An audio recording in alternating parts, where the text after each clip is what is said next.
Hello, it is Ryan, and we could all use an extra bright spot in our day, couldn't we? Just to make up for things like sitting in traffic, doing the dishes, counting your steps, all the mundane stuff. That is why I'm such a big fan of Chumba Casino. Chumba Casino has all your favorite social casino-style games that you can play for free anytime, anywhere with daily bonuses. That should brighten your day a little. Actually, a lot. So sign up now at ChumbaCasino.com. That's ChumbaCasino.com. No purchase necessary. VGW Group. Void where prohibited by law. See terms and conditions. 18+. With Lucky Land Slots, you can get lucky just about anywhere. Dearly beloved, we are gathered here today to... Has anyone seen the bride and groom? Sorry, we're here. We were getting lucky in the limo and we lost track of time. No, Lucky Land Casino, with cash prizes that add up quicker than a guest registry. In that case, I pronounce you lucky.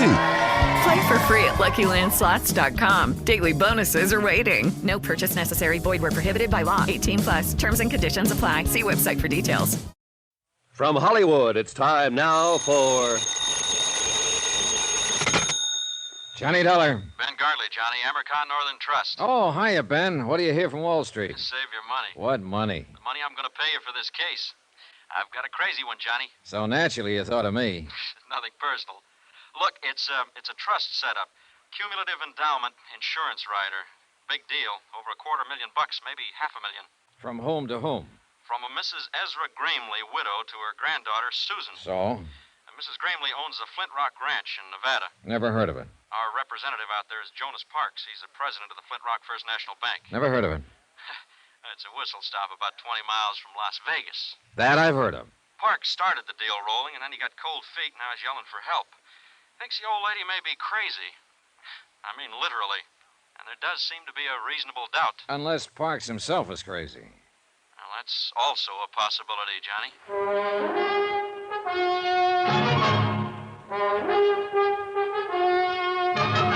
Tonight and every weekday night, Bob Bailey in the transcribed adventures of the man with the action-packed expense account.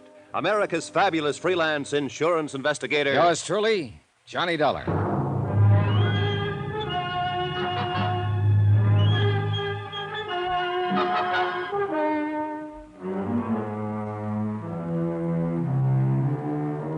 From Special Investigator Johnny Dollar to the Home Office, Amercon Northern Trust Company, Hartford, Connecticut. The following is an accounting of expenditures during my investigation of the matter of reasonable doubt. Item 1, $154.40, transportation and incidentals, Hartford to Las Vegas, Nevada, where I checked into a hotel and then phoned the local office of a National Business and Credit Rating Bureau that my client retained on a permanent consulting basis. I asked for a rundown on Jonas Parks and got it. An A1 set of references. Parks had been a resident of Nevada for 32 years and president of the Flint Rock Bank for 17. He was regarded locally as a cautious investor, a prudent financial advisor, scrupulously honest, and as sound as a dollar. A silver dollar. Crazy? Hardly. Item 2, $32.50. Deposit and first day's rental on a drive-it-yourself hired car. Mileage, Las Vegas to Flint Rock, 23.6. Itemized building appraisal, Flint Rock. 3 bar casinos, all needing paint. 1 restaurant, 1 general store, barber shop, garage, welding shop, railroad depot, also needing paint. 4 dwellings, and of course, 1 bank. Jonas Parks, president.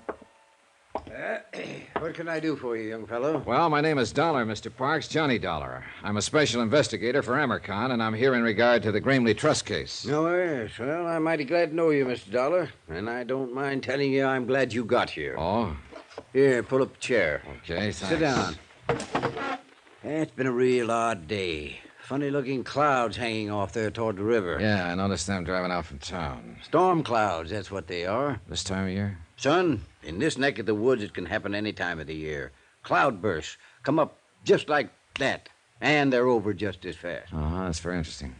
You're a hypocrite, young fellow. What makes you think so? You didn't come clear across the country to hear a dissertation on desert storms, so stop sitting there trying to pretend you're interested. Whatever you say, Mr. Parks. Matter of fact, you weren't even half listening to me. No, as a matter of fact, I wasn't. Well, what were you doing then? Looking you over, sizing you up. Come to any conclusions? A couple. Such as? Well, in the first place, I'm inclined to discard the theory that you're crazy. That what they told you in Hartford? Well, they figure one of you is, either you or Mrs. Grimley. They do, eh? And what is your second conclusion? That you were sitting there sizing me up. You're right. I was. Come to any conclusions, Mr. Parks? Yeah. One, Such as? that we'll probably get along together all right, you and me. Good. Then suppose we Right. get down... The Gramley case. No wonder they thought what they did. Maybe they're right. Maybe we are crazy, both of us. Well, as I understand it, Mrs. Grimley wanted to set up some kind of insured trust for her granddaughter. You started the proceedings for her, and then stopped cold and called for help. Yes, that's about what happened. Well, why? Was she financially unable to carry out the deal? Of course she's able. I wouldn't need any outside help if that was the problem. She's been banking with me for mighty near 20 years. Then is she mentally incompetent? Sarah Gramley is as sane as... Well, at least I've always figured she was. But confound it, Mr. Dollar, there's something wrong out at that ranch. Oh, what do you mean? I don't know what I mean. Well, if you don't... I mean, it's mostly things you can't put your finger on. Little things that add up, finally. Add up to what? I don't know.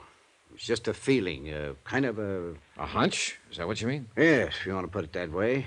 So I brought you clear out here from Hartford on a hunch. Go ahead, say it. Relax, Mr. Parks, relax. I've had hunches of my own. And sometimes the horse is one. But I don't even know why I think something is wrong.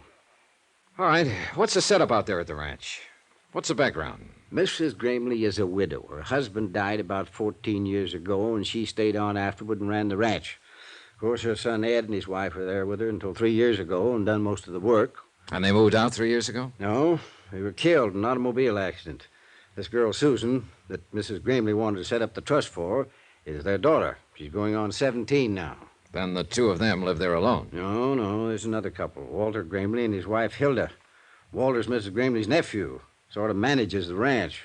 Does a pretty good job of it, too. Mm-hmm. Then that's the whole family. Mrs. Gramley, her nephew Walter and his wife, and her granddaughter Susan. That's the family, for better or worse.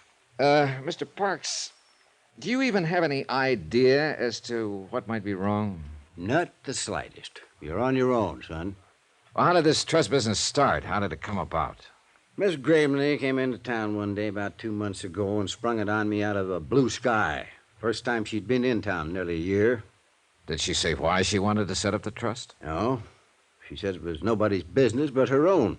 She's changed a lot in the last year. She's not herself anymore. And the trust was intended in its entirety for her granddaughter Susan. That's right. Within the next 3 years, she wanted the whole estate transferred to the girl. Did Susan know about it? According to Mrs. Gramley, nobody knew about it, and she didn't want anybody to know. All right, then. You started the ball rolling, and then you stopped it. Her nephew, Walter, came in to see me last week. He knew something was up, and there was no use trying to lie to him. When I told him what she was doing, he said that she would never go through with it. So? Oh, I went out to the ranch to see her, laid all the cards on the table. I told her what Walter had said. Oh, what was her reaction? She said maybe he was right. Maybe she wouldn't go through with it. Then she started rambling, not even making sense, talking about the auto accident and her son's death. But before I left, she told me again that I should keep pushing the trust, get it set up. So you called for help? I called for help. Well, I guess I'd better go talk to the lady. That's not going to be so easy. Why not? Walter won't let a stranger on the place. You mean he's holding her captive?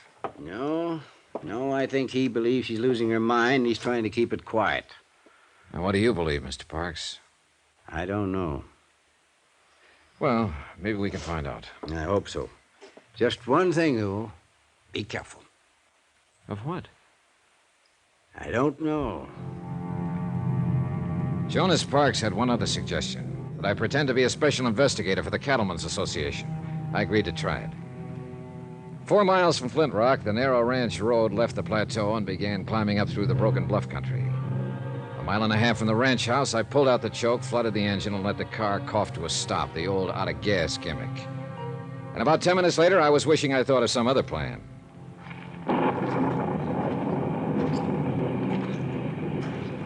When Parks said cloudburst, he wasn't exaggerating. The rain came down in sheets. In 60 seconds, I was soaked through. And in another 2 minutes, the dry ground was a muddy bog. I kept on walking, or trying to walk, and the footing got worse. By then, I'd had it, or at least I thought I had. I hit the mud, rolled into a pile of boulders, and pulled my gun. A man was riding slowly toward me on a horse, holding a rifle over his arm. I edged down between the rocks, took a sight on him, and waited. Whoa there. Whoa. He dismounted and walked toward me, carrying the rifle carelessly. Apparently, he thought he'd dropped me. I let him get within 12 feet. All right, hold it. Drop that rifle. Get your hands up. I said drop it. What's the idea? Well, that's a good question. Only I'm the one to ask it. You're trespassing.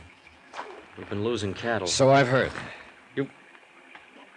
What do you mean you've heard? I'm an investigator for the Cattlemen's Association. Are you Walter Gramley? Yeah, that's right. What do you expect to find sneaking in here on foot this way? Not what I did find, at least.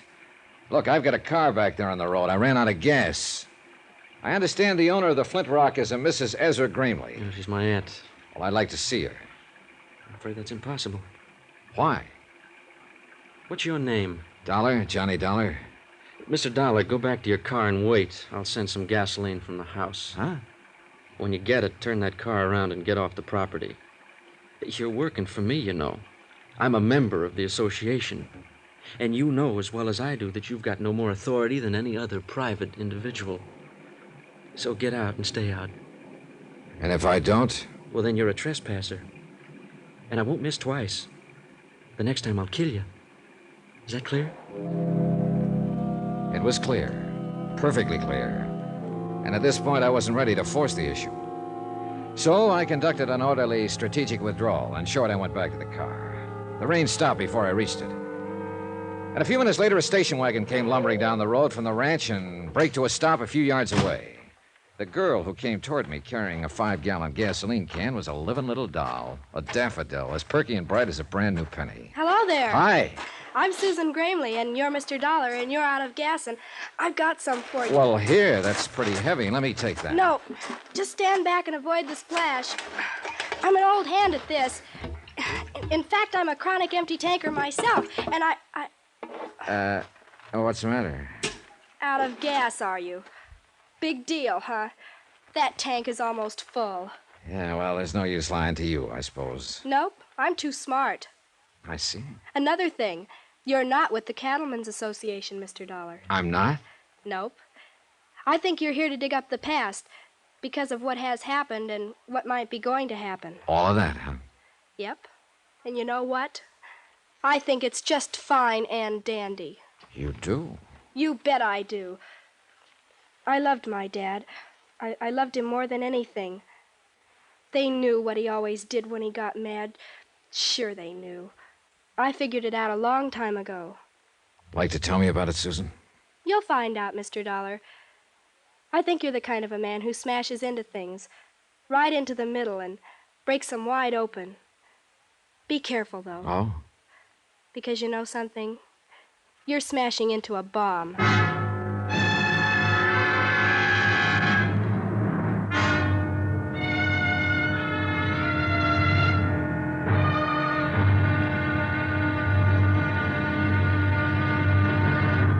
Now, here's our star to tell you about tomorrow's intriguing episode of this week's story. Tomorrow, the dead past speaks in a musty morgue, or tries to. And a living lady gets cozy, or tries to. Really tries to. Join us, won't you? Yours truly, Johnny Dollar.